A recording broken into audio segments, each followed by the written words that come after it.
Hey, everybody, this is not an official show. This is just where we came together to discuss this tragedy that has happened in the U.S. this week. I am Charles McFall from 1EMS, and I'm joined by David Alemian. He does the David Alemian Show. Of course, I do the 1EMS, the assessment show. And we just really wanted to tackle this stuff. So what we know is on June 29th, I can't really say Coeur d'Alene. I think I said it right. Coeur d'Alene, Idaho. We lost 2 firefighters. And my background is almost 30 years in public safety. I've worked alongside of firefighters. I've never worked for a fire department directly, except for a brief stint where I volunteered there. I know David has worked alongside of fire departments as well, working closely with first responders. And in my estimation, this is a terrorist attack. This is the first time that public safety was specifically targeted. So a fire was set to lure firefighters into an ambush. Wes Valroli deliberately set a brush fire on Canfield Mountain, and when first responders showed up, he was in an elevated position using a 12-gauge shotgun. He killed 2 battalion chiefs and critically wounded a 3rd. And everybody's jumping on this for their own press, and it is kind of upsetting me because we're going in some of the right directions, some of the wrong directions. And one of the right directions is they're talking about Medal of Valor. That does nothing for the families, and that does nothing for people to understand. Wait, I thought fire was this, or aren't they supposed to put their lives on the lines? This is not even the abortion clinic bombings that happened back in the late 90s, early 2000s, where it was trying to get as many people as possible. This was specifically targeted to kill these firefighters, and that is a new and horrible transition that has happened today in America. And a Medal of Valor is great, but we need more. We need to be recognized up there as firefighters, EMS, police. We need to be recognized right up there with the military and have special protections put in place.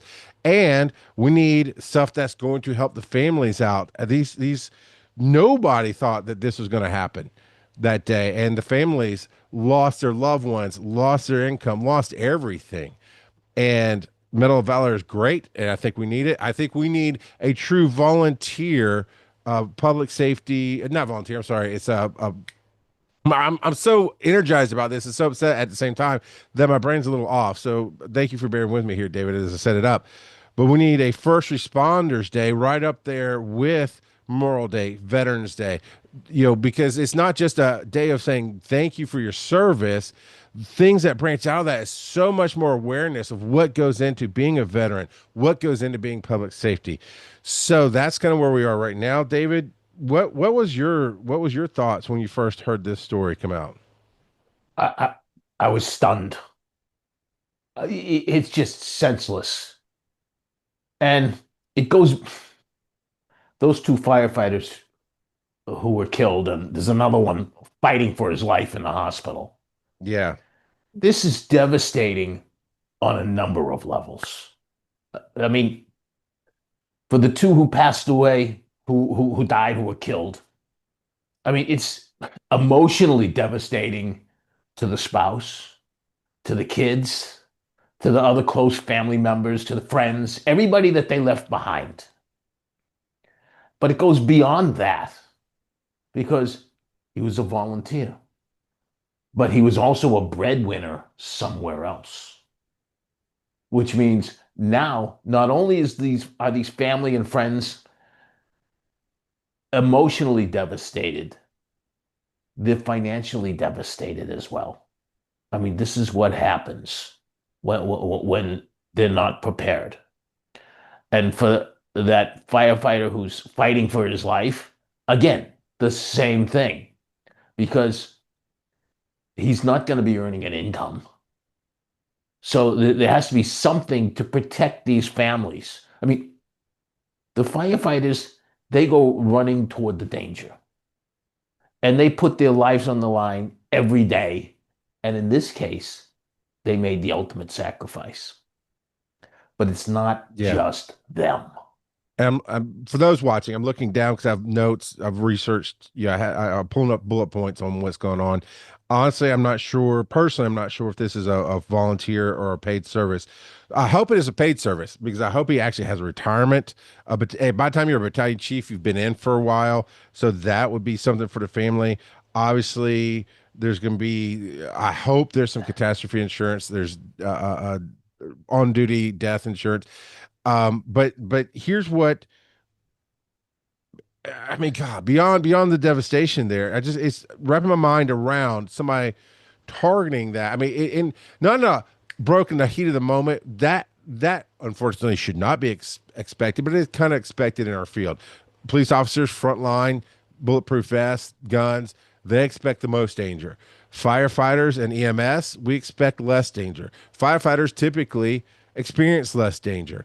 So in a moment, we do expect a family member snaps, somebody swings. That is a part of the job, and it shouldn't be, but it is. But this was a deliberate thing where he posted that the guy who did it posted on social media saying, "I'm going hunting," several hours before the attack. Then on top of that, the fire spread. It turned into a wildfire, and it hit 26 acres before being contained with overnight with the hand lines that they have. That that is crazy, David. And I want to hit this. I mean, they're flying the flags at half staff. I'm trying to be as grateful as I can that people are going, listen, but these are empty gestures. We have to take and make changes. And I know you've been working with your program to help set up, in worst case scenarios, stuff, safety nets like this, where I just saw where the unions were. Okay. Yeah. Firefighter unions issued calls for improved safety and support for first responders. And that is important. That's what's something that we could do on a civilian side, because the government's going to move like molasses. They're going to do half mast flags. That doesn't help the family. They're going to do line the highways. That doesn't help the family. Medals of Valor. Even what I personally want, the first responder day officially away from FEMA, because there's one. If you go really digging, you'll find that FEMA did one. Each state does it differently. It is a mess. It's time to clean up the mess. But even then, what do we do, David, to help prevent some of these things and to help prepare people for the worst? It's hard to prepare people for the worst emotionally. I mean, you almost can't do it. But what you can do is prepare people, the families, financially, because that piece is unbelievable. I mean, when you think about this, you've lost the most important person in the world to you. And now all of a sudden, you have crushing financial debt comes down on top of you. I mean, what happens when there just isn't enough to pay the mortgage? I mean, the bills don't stop. So what we can do, which means not only are they totally stressed and devastated emotionally, but along comes this financial crushing pressure on top of that. I mean, it doesn't have to be like that. I mean, I've seen whether they're volunteers or they're career and paid, doesn't matter. Because why? Because if they're career and paid, there's probably some life insurance there. There's probably some retirement benefit, even for these two men. They were battalion chiefs, and they're probably along. But I will bet that it's not enough. And what No. needs to be done is more. And it's not asking a lot. It's just saying, okay, there's a big hole here in the protection piece. I mean, they really don't have that safety net Right. because, in my opinion, the family, the spouse, the partner, they need to be given space and time to grieve. And how can you do that when you have bills to pay that you can't pay? I mean, that's how I look at this. No, I'm with you. I am with you on that. And I hope they are, like I said, in a fully paid system, and that system has safeguards as far as the finances go. Something's got to change. Right now in the US, we already have a massive shortage of firefighters, Oh, more so a shortage of paramedics and EMTs. And I honestly, I never even looked into the police officer aspect of public safety and where the shortages are there. But this, banks were too big to fail about 10 years ago. but we can let the insurance of humanity fall apart, right? And that by that I mean the people like myself who go and respond to the calls, who are there when you need us. I just saw a post today, had nothing related to do with the firefighting, but it's a kid I taught in EMT school about 5, 6 years ago. And he's posting on TikTok saying, today was the day that the question actually came out of my mouth. Do I even want to do this as a career anymore? And I don't know what happened, don't know what call, but that's what happens in our field. It builds up. We as a nation need to take a better look at public safety and how we can empower it to be better. This I hope this is going to be a one-off that's going to be talked about forever as case studies and whatnot, and not repeatable. But we don't know You that. know, We you don't know know, that. public safety is the number one responsibility of any government, Yeah. local, state, or federal. Because without public safety, you don't have anything. It's just like you talk to someone who's very wealthy but became sick to the point where they became really sick. They're the first ones to tell you your health is the most important thing that you can have. And it Yeah. is. I mean, and just like safety is the most important thing that you can have, because if you don't have public safety, if it's not where it's supposed to be, and right now it isn't, because it can't be, because we don't have the staffing. Now, you mentioned about police. On average, the average police department is down by 10%. Some as many as over 40%. I mean, it's Yeah. bad. It's across the board. All the first responders, fire, EMS, EMTs, police. We need more, and we need to do something to keep the ones we have, because we're losing them faster than we're bringing them in.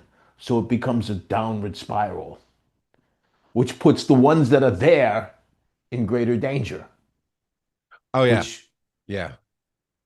means lost lives.